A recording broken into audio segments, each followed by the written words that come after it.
22 heures à Londres, 23 heures à Paris, les bureaux de vote viennent de fermer leurs portes.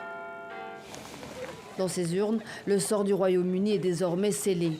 Vendredi matin, ces jeunes Britanniques seront-ils toujours européens? Pendant toute la nuit, dans les 382 zones électorales, des équipes vont dépouiller les bulletins de vote. Depuis 7 heures ce matin, les citoyens dans tout le Royaume-Uni et à Gibraltar ont voté pour ce référendum historique. Les bureaux de vote sont maintenant fermés. Il reste encore des gens qui font la queue pour pouvoir voter comme prévu.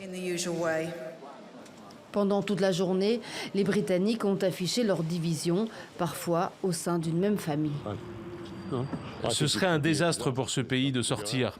L'Europe fait partie de notre vie. Et vous n'êtes pas d'accord avec ça? Non, je pense que nous devons prendre un risque et voter la sortie de l'Europe. C'est un risque qui vaut la peine. Les résultats s'annoncent si serrés qu'aucun sondage de sortie des urnes n'a été autorisé.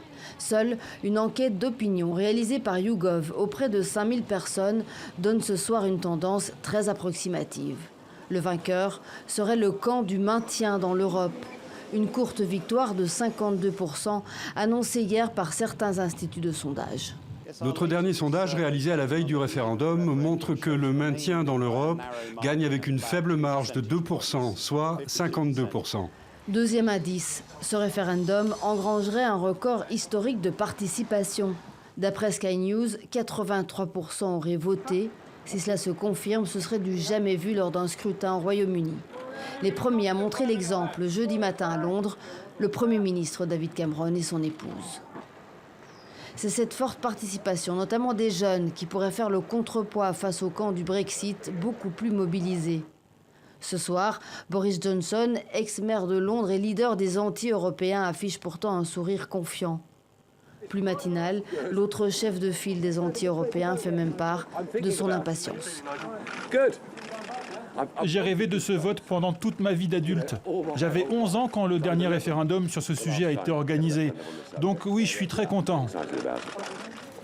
Seul bémol dans cette mobilisation, les violents orages qui ont noyé une partie de Londres et le sud-est de l'Angleterre et peut-être découragé certains électeurs.